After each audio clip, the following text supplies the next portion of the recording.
تو کیا اولاد کی دعا سے اگر مرحوم والدین کے ساتھ آگے کوئی بڑا معاملہ ہو رہا ہو تو اللہ تعالیٰ بچ سکتا ہے؟ میں اپنے والدین کی بخشش کے لیے دعا کرتا ہوں، بالکل، اور دعا کرتا ہوں کہ وہ مجھ سے خوش ہو جائیں۔ آپ سے خوش ہوں گے جب آپ ان کے رشتہ داروں کے ساتھ اس نے سلوک کریں گے۔ ابو داؤد میں حدیث ہے، ایک بندے کی ماں مر گئی، آپ نے فرمایا تیری خالہ زندہ ہے تو اس کے ساتھ اس نے سلوک کر۔ پلس یہ کہ دعا کریں۔ ابن ماجہ میں حدیث ہے کہ ایک شخص کے مرنے کے بعد اللہ تعالیٰ جنت میں اس کا ایک درجہ بلند کرتا ہے، تو وہ پوچھتا ہے میں نے تو یہ عمل نہیں کیا تھا، تو بتایا جاتا ہے کہ تیرے بیٹے نے تیرے لیے استغفار کی تھی۔ صحیح مسلم میں حدیث ہے میت کو 3 ثواب پہنچتے ہیں، ایک تو اس نے اپنی زندگی میں نیکی کا کوئی کام کیا تھا، مرنے کے بعد ملے گا، دوسرا علم کی کوئی بات اس نے لکھی، وہ بھی ظاہر ہے اس کی اس کو ملے گا، تیسرا نیک اولاد۔ نیک اولاد ظاہر ہے ماں باپ کی انویسٹمنٹ ہے، ان کے اعمال کا ثواب آٹومیٹکلی ماں باپ کو۔ مثال ثواب کی ایک جو فارم ہے سب سے بڑی، جس کے اوپر پوری امت کا اجماع ہے، وہ ہے میت کے لیے دعائے مغفرت کرنا۔ یہ ہے اصل بنیاد، باقی ساری چیزیں اس کے بعد میں آتی ہیں، اور اس کی جڑ قرآن میں ان الفاظ کے اندر موجود ہے۔ سورۃ الحشر کی آیت نمبر 10 ہے، اعوذ باللہ من الشیطان الرجیم، بسم اللہ الرحمن الرحیم۔ والذین جاءوا من بعدہم، وہ اہل ایمان جو کہ بعد میں آنے والے ہیں، یقولون، وہ کہتے ہیں اپنے سے جو اگلے گزر چکے ہیں ان کے حق میں دعا کرتے ہوئے، ربنا اغفر لنا ولاخواننا الذین سبقونا بالایمان، اے رب ہمارے مغفرت فرما دے ہماری اور ہمارے بھائیوں کی جو ہم سے پہلے ایمان کی حالت میں دنیا سے رخصت ہو گئے، ولا تجعل فی قلوبنا غلا للذین آمنوا، اور ہمارے دل میں کوئی کجی، کوئی ٹیڑھ پن، کوئی بغض و کینہ ان لوگوں کے بارے میں نہ رکھ جو مر چکے۔ ظاہر ہے جو مر چکا ہے وہ اپنے انجام کو پہنچ چکا ہے۔ صحیح بخاری میں حدیث ہے کہ مردوں کو گالی مت دو، وہ اپنے انجام کو پہنچ چکے ہیں، اچھے یا برے۔ ربنا انک رؤوف الرحیم، اے میرے رب بے شک، اے ہمارے رب بے شک تو بخشنے والا ہے، مہربان ہے۔ تو یہ اہل ایمان کو یہ بات سکھائی گئی ہے کہ ان کی روش ہونی چاہیے کہ جو بھی ایمان کی حالت میں ان سے پہلے لوگ چلے گئے ان کے لیے دعائیں مغفرت کریں۔ اب یہ ایک الگ حقیقت ہے تلخ کہ ایمان کی حالت میں ہمارے معاشرے کے اندر تو اسی کو سمجھا جاتا ہے جو آپ کے فرقے پہ مرا ہو، کیونکہ دوسرے فرقے پہ مر جائے تو وہ تو ایمان کی حالت میں مرا ہی نہیں ہے۔ تو اب یہ ایک تلخ حقیقت ہے، اور اسی وجہ سے آپ دیکھتے ہیں کہ جب ایک مکتب فکر کے لوگ دوسرے مکتب فکر کا جنازہ پڑھ لیتے ہیں تو پھر بعد میں ان کے علماء فتویٰ دیتے ہیں کہ بھئی آپ کا تو نکاح ہی ٹوٹ چکا ہے، آپ نکاح بھی دوبارہ کروائیں اور تجدید ایمان بھی کروائیں، اور اس قسم کی کئی ایک فنی ویڈیوز جو اوریجنل ویڈیوز ہیں، اسلام کا مذاق اڑانے والی، مسلمانوں کی وجہ سے جو ویڈیوز بنی ہیں وہ معاشرے کے اندر عام ہے، وہ آپ نے اکثر اوقات دیکھی ہوں گی۔ اب میرے بھائیو، یہ جو دعا کا معاملہ ہے یہ اللہ تعالیٰ نے ایسا اوبلیگیٹری رکھا ہے کہ ہماری جو اسلام کی بیسک ٹیچنگز ہیں ان کے اندر اس کو ایک ضروریات دین کے طور پر اللہ تعالیٰ نے ان چیزوں کو جاری فرما دیا ہے۔ جیسا کہ صحیح بخاری اور صحیح مسلم کی متفقن علیہ حدیث ہے کہ اللہ کے محبوب صلی اللہ علیہ وآلہ وسلم نے فرمایا کہ ایک مسلمان کے دوسرے مسلمان پہ 5 حقوق ہیں۔ جب وہ اس سے ملے تو اسے سلام کرے، یہ پہلا حق ہے۔ دوسرا حق، جب وہ بیمار ہو جائے اس کی عیادت کرے۔ تیسرا حق، جب وہ مر جائے تو اس کی نماز جنازہ پڑھے، تو ظاہر ہے نماز جنازہ میں دعا مانگے گا مرے ہوئے کے لیے۔ چوتھا حق، جب وہ دعوت دے تو اس کی دعوت کو قبول کرے۔ اور 5واں حق یہ ہے کہ جب وہ چھینک کے جواب میں الحمدللہ کہے تو آپ اس کے جواب میں کہیں یرحمک اللہ، اللہ تعالیٰ تجھ پر رحم فرمائے۔ تو یہ 5 بنیادی حقوق ہیں، جس میں تیسرا حق ایک مسلمان کی نماز جنازہ پڑھنا ہے، اور نماز جنازہ میں ظاہر ہے کہ دعا اللہ تعالیٰ نے اس کے اندر بلٹ ان رکھ دی ہے۔ صحیح مسلم میں ایک حدیث ہے کہ اللہ کے محبوب صلی اللہ علیہ وآلہ وسلم نے فرمایا کہ جس کے جنازے میں 40 ایسے لوگ شریک ہوں جو اللہ تعالیٰ کے ساتھ شرک نہ کرتے ہوں تو اللہ تعالیٰ ان 40 لوگوں کی شفاعت اس میت کے حق میں قبول و منظور فرما دے گا، یعنی اس کی مغفرت فرما دے گا۔ تو یہ بہت بڑی فضیلت ہے۔ تو یہ بھی مرے ہوئے بندے کو زندہ لوگوں کی طرف سے پہنچنے والی ایک نفع مند چیز ہے۔ آپ اسے ایصال ثواب کہہ لیں، آپ اس کو دعائے مغفرت کہہ لیں، کوئی بھی۔ نماز جنازہ میں ہم جو دعا مانگتے ہیں، ویسے تو کئی ایک دعائیں رپورٹ ہوئی ہیں، سب سے مشہور دعا وہ ہے جو جامعہ ترمذی کے اندر ہے، سنن نبی داؤد کے اندر ہے، سنن ابن ماجہ کے اندر ہے، اور مشکات المصابیح کے اندر بھی موجود ہے۔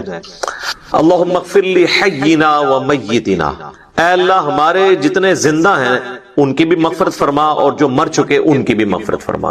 اللہم اغفر لی حینا و میتنا و شاہدنا و غائبنا، اور جتنے یہاں پہ موجود ہیں ان کی بھی، اور جو یہاں پر موجود نہیں ان کی بھی، وصغیرنا و کبیرنا، اور جتنے ہمارے چھوٹے ہیں اور جتنے ہمارے بڑے ہیں، وذکرنا و انثانا، اور جتنے مرد ہیں اور جتنی عورتیں ہیں۔ اللہم من احییتہ منا فاحیہ علی الاسلام، اے اللہ جب تک تو ہمیں زندہ رکھے تو اسلام پر زندہ رکھنا۔ ومن توفیتہ منا فتوفہ علی الایمان، اور جب ہمیں موت آئے تو ایمان کی حالت میں موت آئے، آمین۔ اچھا مزے کی بات دیکھیں کہ اس میں میت کا ذکر صرف ایک دفعہ ہے، باقی سب زندوں کے لیے دعائیں ہیں۔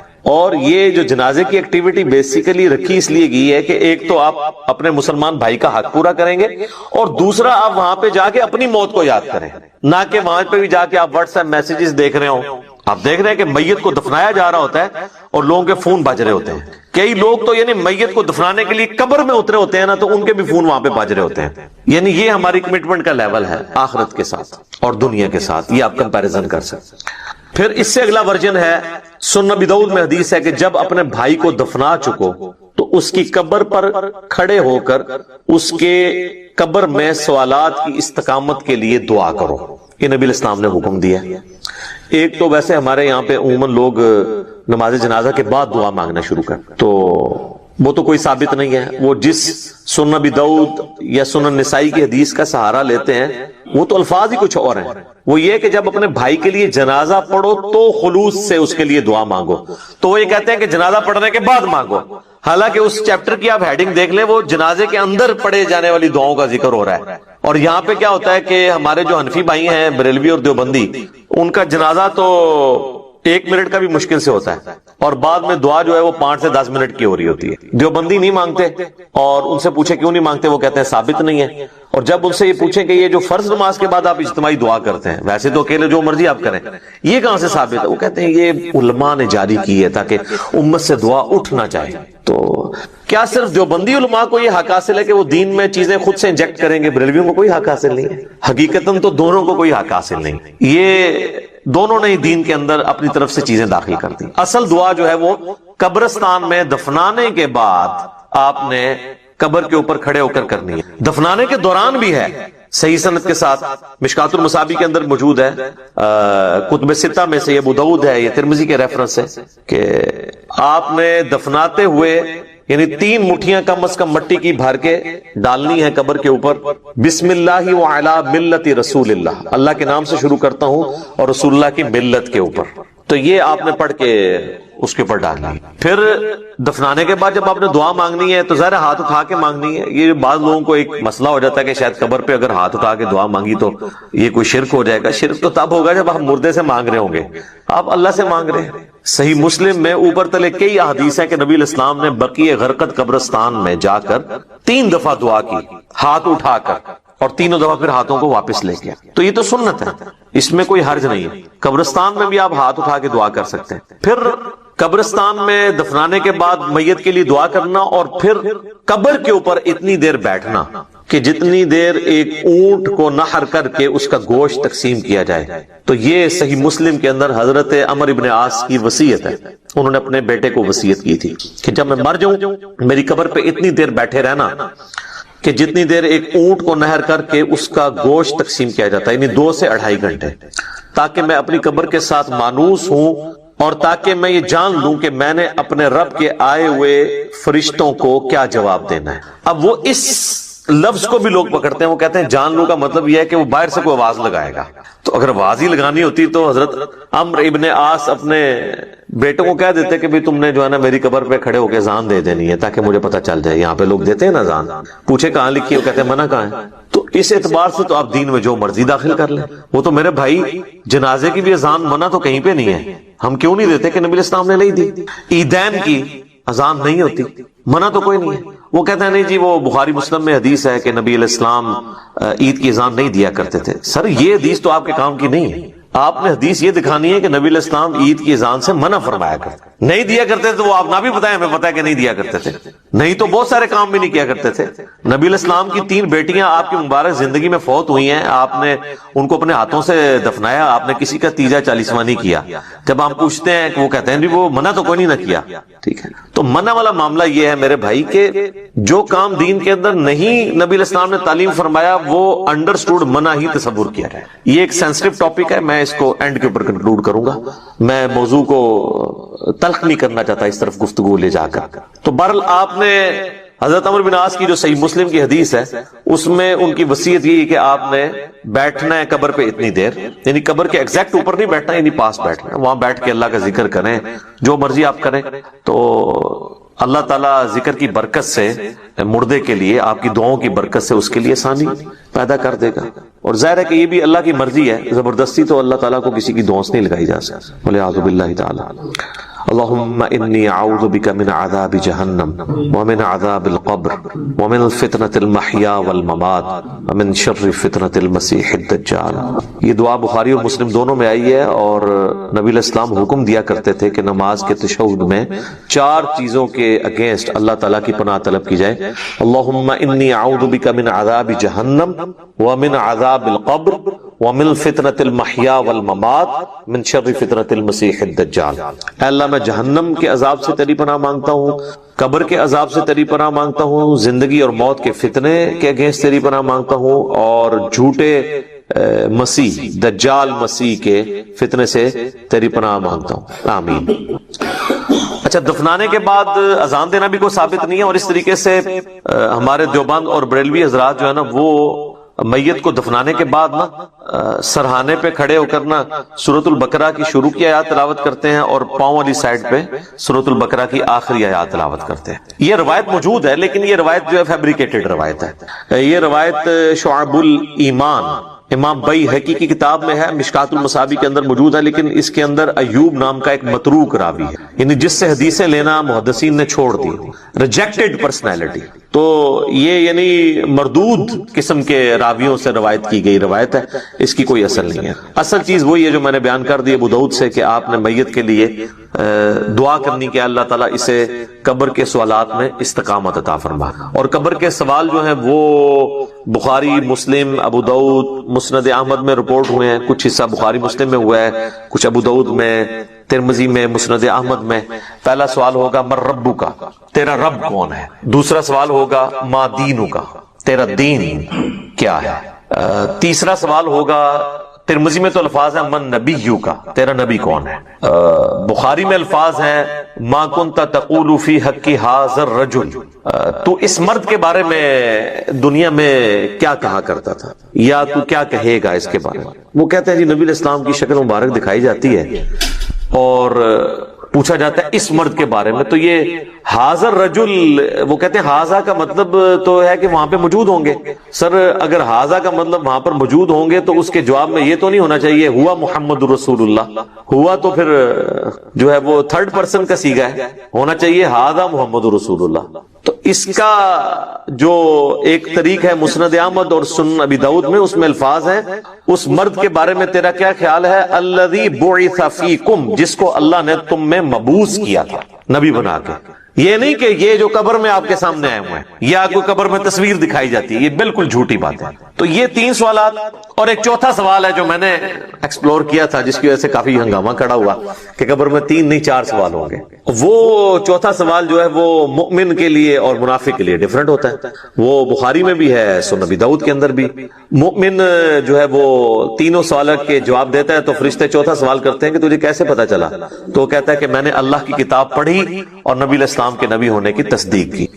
تو اللہ کی کتاب اگر پڑھی نہیں ہوگی تو تصدیق کیسے کریں گے؟ یہ کتاب پڑھیں گے تو آپ تصدیق کریں گے۔ تو اور منافق کہتا ہے ہائی ہاتا لا ادری، ہائے افسوس مجھے کچھ پتا نہیں، مجھے کچھ پتا نہیں۔ تو فرشتے اس کو کہتے ہیں کہ تو نے خود پڑھ کر سیکھنے کی، سمجھنے کی کوشش کیوں نہیں کی، یا کسی ایسے شخص سے پڑھنے کی کوشش کیوں نہیں کی جسے ان چیزوں کا پتہ تھا؟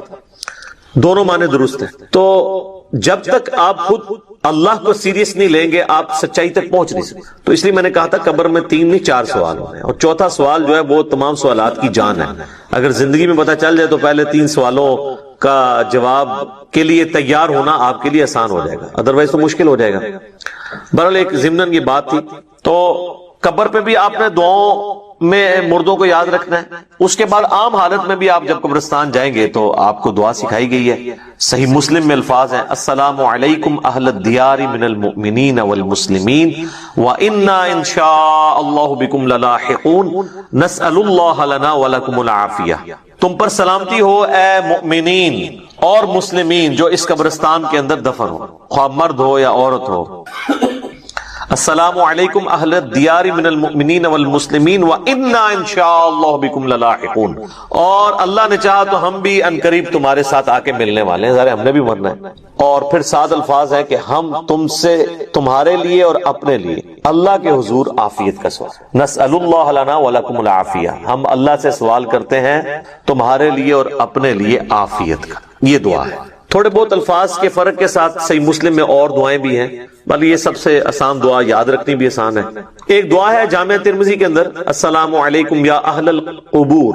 وہ روایت اصول محدثین پہ ضعیف ہے، اصل دعا یہی ہے. بلکہ صحیح مسلم میں ایک حدیث ہے، ہم عائشہ کہتی ہیں کہ نبی علیہ السلام ایک دفعہ میرے ساتھ بستر پہ لیٹے تھے، تو تھوڑی دیر بعد آپ نے یہ محسوس کیا کہ میں سو گئی ہوں، تو آپ علیہ السلام چپکے سے اپنے بستر سے نکلے اور بقیع غرقد مدینے کے قبرستان کی طرف چلے گئے. تو کہتی ہیں میں بھی نا جاسوسی کرنے کے لیے پیچھے کسی اور بیوی کے پاس نہ چلے گئے، میں بھی نکلی اور میں نے حضور علیہ السلام کو دیکھا کہ آپ بقیع قبرستان میں یوں ہاتھ اٹھا کے دعا کر رہے ہیں. 3 دفعہ آپ نے ہاتھ اٹھا کے دعا کی اور اپنے ہاتھوں کو واپس کیا. تو وہ کہتی ہے میں جلدی جلدی بھاگتی بھی واپس آئی، آ کے بستر پہ لیٹ گئی، اور یہ یعنی میں نے ایکٹ کرنے کی کوشش کی کہ میں تو یہاں سے گئی نہیں تھی، لیکن سانس پھولا ہوا تھا، سانس تو نہیں کو روک سکتا. وہ بزرگ ہیں جو 12 دن تک وضو روک کے رکھتے ہیں، تو چونکہ جھوٹ ہوتا ہے نا، تو کہتے ہیں کہ میرا سانس پھولا ہوا تھا. نبی علیہ السلام جب واپس آئے تو انہوں نے سیدہ عائشہ سے فرمایا کہ تم میرے پیچھے آئی تھی، اور اگر تم مجھے نہیں بتاؤ گی نا تو تمام غائب کا جاننے والا تو مجھے بتا ہی دے گا. علم غیب بھی کلیئر کر دیا حضور نے. آپ نے نہیں کہا کہ مجھے تو پتہ ہے، میں تو حاضر و ناظر ہوں، ان کا مجھے اللہ تو خبر دے دے گا. تو تم نے کیا گمان کیا اللہ اور اس کا رسول تمہارے ساتھ خیانت کریں گے، یعنی میں کسی اور بیوی کے پاس چلا گیا؟ تو ان کا یا رسول اللہ ایسا ہی تھا، میں آپ کے پیچھے آئی تھی. تو آپ نے فرمایا کہ اصل میں جب میں لیٹا تو جبرائیل علیہ السلام اللہ کی طرف سے میرے پاس آئے، اور انہوں نے مجھے اللہ کا پیغام دیا کہ اللہ تعالیٰ آپ کو حکم دیتا ہے کہ آپ بقیع غرقد کے جو مدفن ہے وہاں پہ لوگ، ان کے لیے جا کے دعائیں مغفرت کریں. اچھا وہ دعائیں مغفرت تو آپ وہاں بھی بیٹھ کے کر سکتے تھے. اس سے یہ پتہ چلی کہ قبرستان جا کے دعائیں مغفرت کرنا یہ چیز پسندیدہ ہے اللہ تعالیٰ کو، اور پھر نبی علیہ السلام سے دعا کروانا یہ امت کی تعلیم کے لیے بھی تھا. تو نبی علیہ السلام نے وہاں پہ دعا کی، آپ کی دعا کی برکت کا حصہ ان لوگوں کو نصیب ہوا. تو اس سے یہ پتہ چلا کہ آپ قبرستان جا کے آپ ہاتھ اٹھا کے بھی دعا کریں گے، رات کے وقت بھی جا سکتے ہیں. اور صحیح مسلم میں الفاظ ہیں، عائشہ کہتی ہیں کہ نبی علیہ السلام اکثر بقیع غرقد قبرستان چلے جایا کرتے تھے دعا کرنے کے لیے قبرستان میں. تو یہ یعنی نبی صلی اللہ علیہ وآلہ وسلم کی سنت ہے. باقی ہاتھ اٹھا کے دعا کرنا فرض نماز کے بعد بھی اپنی انڈیویجول دعا کر سکتے ہیں، اس کے لیے تو کوئی ممانعت نہیں. ابو داؤد میں تو روایت کمزور ہے، لیکن المستدرک للحاکم میں صحیح سند سے ہے کہ تمہارا رب سخی ہے، کریم ہے، حیا فرماتا ہے ایسے شخص سے جو اس کے حضور ہاتھ اٹھا کے دعا کرتا ہے کہ اسے محروم لوٹائے. ہاتھ اٹھا کے دعا کرنا اللہ تعالیٰ کو بغیر ہاتھ اٹھائے دعا کرنے سے زیادہ محبوب ہے. اور دعا کے بعد چہرے پہ ہاتھ پھیرنا بھی سنت ہے، بلکہ امت یہ وہ سنت ہے جو واقعی سنت ہے، جو اجماع اور عملی تواتر سے ٹرانسفر ہوئی ہے. اور الادب المفرد امام بخاری کی کتاب کے اندر صحیح بخاری کی سند کے اوپر یہ حدیث موجود ہے کہ حضرت عبداللہ ابن زبیر اور حضرت عبداللہ ابن عمر یہ دعا کے بعد اپنے چہرے پر ہاتھ پھیرا کرتے تھے. نبی اسلام کے حوالے سے بھی ملتا ہے، ابو داؤد میں روایت کمزور ہے، اس لیے شیخ زبیر علی صاحب نے مشکات کے فٹ نوٹ پہ اس روایت کے اوپر ضعیف کا حکم لگا کے ساتھ الادب المفرد کی روایت لکھ دی ہے کہ یہ روایت درست ہے. ویسے بھی امت کا اجماع ہے، اس کے لیے حدیثوں کی تو ہمیں حاجت نہیں ہے. امت کا اجماع اور عملی تواتر سنت سے چہرے پہ ہاتھ پھیرنے کو ٹرانسفر کر رہی ہے. لہذا چند ایک علماء عرب کا اسے بدعت کہنا ان کے یعنی کم علمی کی نشانی ہے اور ایک تنگ نظری کی نشانی ہے. اوورال یہاں پہ بھی جو اہل حدیث ہیں وہ چہرے پہ ہاتھ پھیرنے کے قائل ہیں. میں ضمناً ساتھ چھوٹے چھوٹے مسائل بتا دیتا ہوں تاکہ آسانی ہو جائے. تو آپ نے چہرے پہ ہاتھ بھی پھیرنے. اس طریقے سے صحیح مسلم میں حدیث ہے کہ نبی علیہ السلام اپنی والدہ کی قبر پر گئے آلموسٹ آپ سمجھ لیں اپنی والدہ کی وفات کے 50 سال کے بعد، کیونکہ یہ فتح مکہ کے بعد کی بات ہے، تو 50 سال تقریباً گزر چکے تھے، اور آپ علیہ السلام قبر پہ گئے اور آپ روئے، اور آپ کو دیکھ کے آپ کے ساتھی بھی، اصحاب بھی روئے، اور پھر آپ علیہ السلام نے فرمایا میں تمہیں قبروں پہ جانے سے منع کیا کرتا تھا۔ ظاہر نئی نئی قوم بت پرستی سے پھری تھی، تو اس لیے نبی علیہ السلام احتیاط کرتے تھے۔ اب میں تمہیں حکم دیتا ہوں کہ قبروں پہ جایا کرو، کیونکہ یہ موت کو یاد دلاتی۔ لیکن یہ قبروں پہ جانا ہے، مزارات کے اوپر نہیں۔ مزارات پہ تو سیلفیاں ہوتی ہیں اور بہت کچھ ہوتا ہے جس کا دین سے کوئی تعلق نہیں۔ جہاں پہ اللہ اور اس کے محبوب صلی اللہ علیہ وآلہ وسلم کی نافرمانی کے کام ہوتے ہو نا، وہاں پہ آپ نے جانا بھی نہیں ہے۔ سنن نبی داؤد میں حدیث ہے کہ ایک صحابی نے کہا کہ میں نے منت مانی ہے کہ میں اونٹ قربان کروں گا مقام بوانا پہ جا کے، بعض روایتوں میں ہے کہ 100 اونٹ۔ تو نبی علیہ السلام نے فرمایا کہ دیکھنا وہاں پر زمانہ جاہلیت میں کسی بت کی پرستش تو نہیں ہوتی تھی، اس زمانے میں، اب نہیں، اگر اس زمانے میں بھی ہوتی تھی نا تو نہیں جانا، یا وہاں پر کوئی زمانہ جاہلیت میں میلہ تو نہیں لگا کرتا تھا۔ انہوں نے دونوں چیزیں جب رسول اللہ کو کنفرم کی تو آپ صلی اللہ علیہ وآلہ وسلم نے پھر ان کو اجازت دے دی، ٹھیک ہے کہ تم کرو۔ پھر آپ علیہ السلام نے فرمایا کہ ایسی منت نہ پوری کرو جو تمہیں یعنی عاجز کرتے، اس طرح کی منت نہ مانو، اور اگر مانی ہے تو اس کو منت کو پورا نہ کرو، اور اللہ کی نافرمانی میں بھی منت نہ مانی جائے، اور جو اللہ کی نافرمانی میں ہوگی آپ نے اس کا کفارہ بھی نہیں دینا ہوگا۔ جیسے میرا بیٹا ہوا تو اس کی چٹکیاں فلاں دربار پہ جا کے منواؤں گا، تو اب یہ ساری منت اس کو توڑ بھی دیں، توڑنا واجب ہے اور کفارہ بھی نہیں۔ اگر کوئی صحیح کوئی منت مانی تھی تو آپ اس کا کفارہ ادا کریں گے۔ ویسے ہوتا کچھ نہیں ہے، بخاری مسلم میں حدیث ہے کہ منت ماننے سے کنجوس کا مال نکل جاتا ہے، یہ مصیبت کو نہیں ٹال سکتا۔ تو بہرحال یہ ہے کہ آپ نے منت کا پھر کفارہ وہی ہے جو بخاری مسلم میں ہے کہ منت توڑنے کا کفارہ وہی ہے جو قسم توڑنے کا کفارہ سورۃ المائدہ کی آیت نمبر 89 میں ہے، کہ ایک غلام آزاد کریں، یا 10 مساکین کو کھانا کھلائیں، یا 10 مساکین کو کپڑے لے کر دیں، اور اگر کوئی غریب ہے تو 3 مسلسل روزے رکھ لیں۔ تو اس طرح کی پھر منتیں آپ نے پوری نہیں کرنی ہوگی۔ بہرحال نبی علیہ السلام نے اپنی والدہ کی قبر پہ جا کے یہ امت کو میسج دیا کہ آپ نے قبروں کو لاوارث نہیں چھوڑنا، قبروں پہ جانا ہے، قبروں پہ جا کے عبرت حاصل کرنی ہے، اور قبروں پہ جا کے ان قبر والوں سے نہیں مانگنا بلکہ ان کے لیے دعا کرنی ہے کہ اللہ تعالیٰ ان کی مغفرت کا کوئی سامان کرے، کیونکہ وہ ہماری دعاؤں کے محتاج ہیں جو قبرستان میں دفن ہے، کیونکہ وہ تو اب اپنے اعمال آگے نہیں بڑھا سکتے۔ تو جو ہم پیچھے بچ گئے ہیں، ہماری ذمہ داری ہے ہم ان کے لیے جا کے دعائے مغفرت والا معاملہ کریں۔ اچھا، اسی طریقے سے صحیح بخاری اور صحیح مسلم دونوں میں حدیث ہے کہ نبی علیہ السلام کو ایک صحابی کی وفات کی خبر ملی تو نبی علیہ السلام نے دونوں ہاتھ یوں بلند کر کے، حتیٰ کہ صحابہ کہتے ہیں ہم نے آپ کے بغلوں کی سفیدی بھی دیکھی، کیونکہ آپ کا اکثر لباس تہمد اور اوپر چادر ہوتی تھی، اگر آپ نے کرتا نہ پہنا ہو اور صرف چادر اوپر لی ہوئی ہو اور یوں ہاتھ اٹھائیں تو بغلوں کی سفیدی ظاہر ہو جاتی ہے۔ تو آپ نے کہا اے اللہ ابو عامر کو بخش دے اور اسے کثیر مخلوق پر فضیلت عطا فرما۔ تو اس سے ثابت ہوا کہ مرے ہوئے شخص کے لیے ہاتھ اٹھا کے آپ دعا کر سکتے ہیں ان الفاظ کے ساتھ۔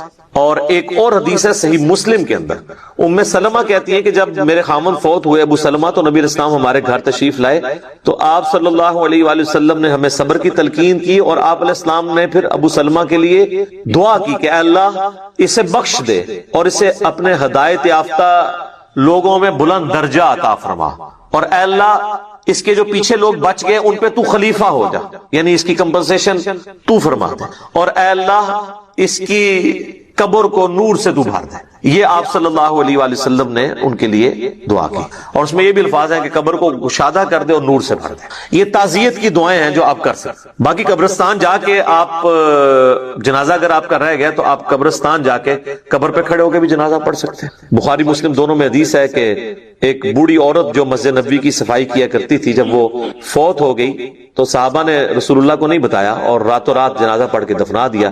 کچھ دن کے بعد نبی علیہ السلام نے پوچھا کہ وہ عورت نظر نہیں آ رہی، تو بتایا گیا کہ وہ تو فوت ہو گئی ہے۔ تو حضور نے فرمایا کہ مجھے اس کی قبر پہ لے جاؤ۔ تو اب حضور علیہ السلام کو کسی صحابی نے یہ نہیں کہا کہ یا رسول اللہ آپ تو ہر مومن کی قبر میں جاتے ہیں، تو 3 دن پہلے تو آپ تشریف لے گئے ہوں گے، آپ کو تو پتہ ہی ہوگا کہ یہ مر چکی ہے۔ اس زمانے میں یہ عقیدے نہیں ہوا کرتے تھے، نہ کسی کے دماغ میں ہوتا تھا۔ تو رسول اللہ صلی اللہ علیہ وسلم کو وہ قبر پہ لے گئے تو آپ علیہ السلام نے جا کے وہاں پہ قبرستان میں اس کی قبر پہ کھڑے ہو کر جنازہ پڑھا۔ یہ غائبانہ نماز جنازہ نہیں ہوتا کیونکہ اس میں تو قبر سامنے ہوتی ہے، اور اس کا طریقہ یہ ہوتا ہے کہ آپ نے قبر کی ایسی سائڈ پہ کھڑے ہونا ہے کہ آپ کا قبلہ کی طرف رخ ہو اور قبر آپ کے سامنے ہو۔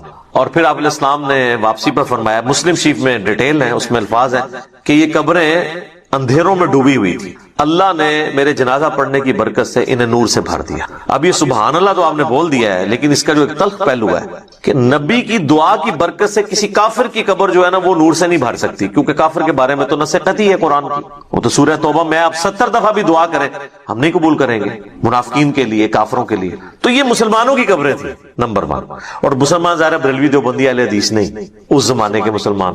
میں صحابہ نہیں کہتا ورنہ آپ کہیں گے گستاخی ہو گئی ہے. آپ خود ہی پوچھ لیجیے گا کون لوگ ہوں گے جو حضور کی زندگی میں فوت ہو چکے ہیں ایمان کی حالت میں. اچھا، تو نبی علیہ السلام نے فرمایا کہ نور سے اللہ تعالیٰ نے ان کی قبروں کو بھر دیا. اچھا، پہلے اندھیروں میں تھی، اور اس سے یہ بھی پتا چلا کہ رسول اللہ کی برکت کیا ہے کہ آپ کے جنازہ پڑھنے کی برکت سے اللہ تعالیٰ نے آپ کی دعا کی برکت سے ان کو یہ نفع عطا فرمایا. اب یہ حضور کی دعا ہی ہے، باقی تو جنازہ تو صحابہ نے بھی ان کا پڑھا ہوگا. ٹھیک ہے، یہاں تو لوگ کہتے ہیں بزرگ جنازہ پڑھ لیں تو جناب سمجھو کہ اگلے پیچھے سارے مردے بخشے گئے. تو جنازے تو ان کے بھی ہوئے ہوئے تھے، لیکن حضور کے جنازہ پڑھنے سے فرق پڑا، ویسے تو نہیں پڑا.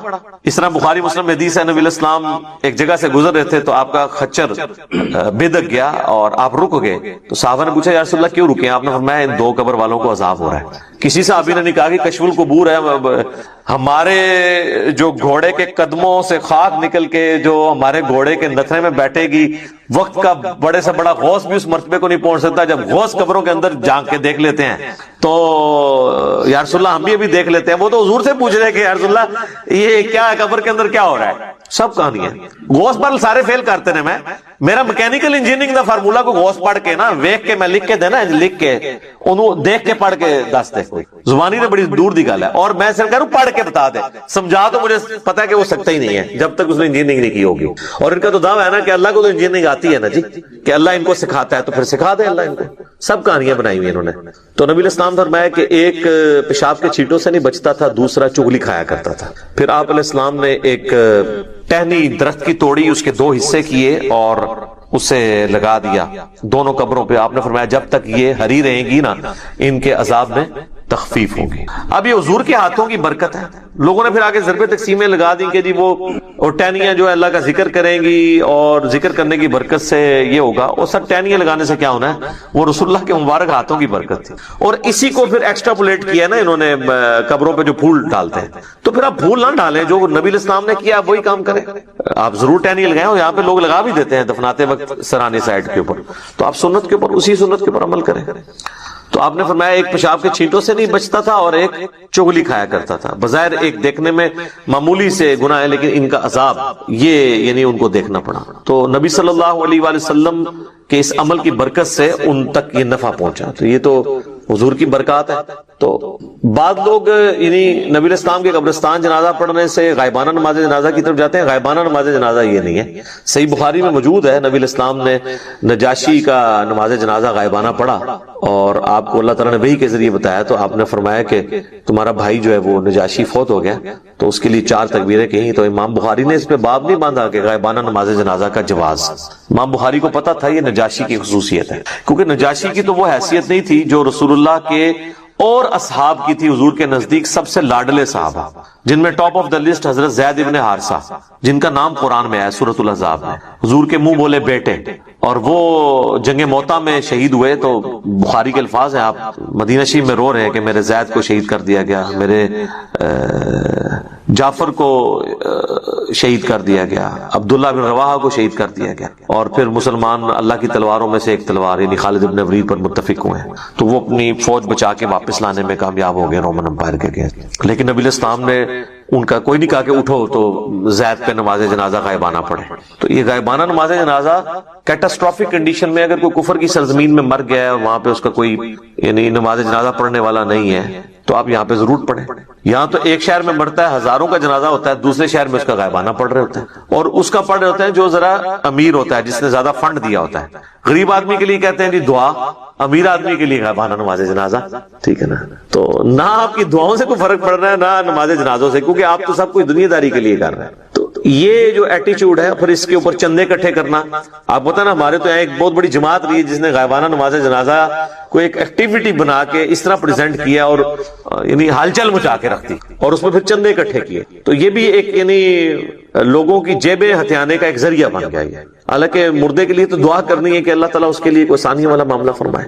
تو نبی صلی اللہ علیہ وآلہ وسلم نے دعا کے حوالے سے جو چیزیں تعلیم فرمائی ہیں میں نے کوشش کی ہے کہ آپ تک پہنچ جائیں، کہ آپ نے دعا کرنی ہے جب کوئی شخص مر جاتا ہے اس کے لیے دعا کرنی ہے جنازے کی شکل میں، پھر قبرستان میں جا کے دعا کرنی ہے، اس کی قبر پہ کھڑے ہو کے، اس کے بعد قبر پہ بیٹھے رہنا ہے اتنی دیر 2-2.5 گھنٹے، جتنی دیر اونٹ نہر کر کے اس کا گوشت تقسیم کیا جاتا ہے، چند لوگ بیٹھ جائیں، اس کے بعد بھی وقتاً فوقتاً جب قبرستان جانا ہے اس کے لیے دعا کرنی ہے، اور قبرستان نہ بھی جائیں اپنی نمازوں کے اندر آپ نے دعا کرنی ہے اس کے لیے۔ تو کئی ایک دعائیں ہیں، آپ یہ دعا تو ضرور کریں اپنے نماز کے تشہد میں۔ بخاری مسلم میں حدیث ہے جب تم تشہد پڑھ چکو، دروشی پڑھ چکو، تو جو چاہو اپنے رب سے مانگو، تو کم از کم اپنے ماں باپ کے لیے دعا مانگیں، رب ارحمہما کما ربیانی صغیرا، اے رب ان دونوں پر رحم فرما جس طرح انہوں نے بچپن میں مجھے پالا تھا، رب اجعلنی مقیم الصلاۃ ومن ذریتی ربنا وتقبل دعاء، ربنا اغفر لي ولوالدي وللمؤمنين يوم يقوم الحساب، اللهم ربنا آتنا في الدنيا حسنة وفي الآخرة حسنة وقنا عذاب النار، اللهم إني أعوذ بك من عذاب جهنم ومن عذاب القبر ومن فتنة المحيا والممات ومن شر فتنة المسيح الدجال، آمین۔ یہ ساری دعائیں جتنی بھی آپ کو دعائیں یاد ہیں وہ آپ پڑھیں۔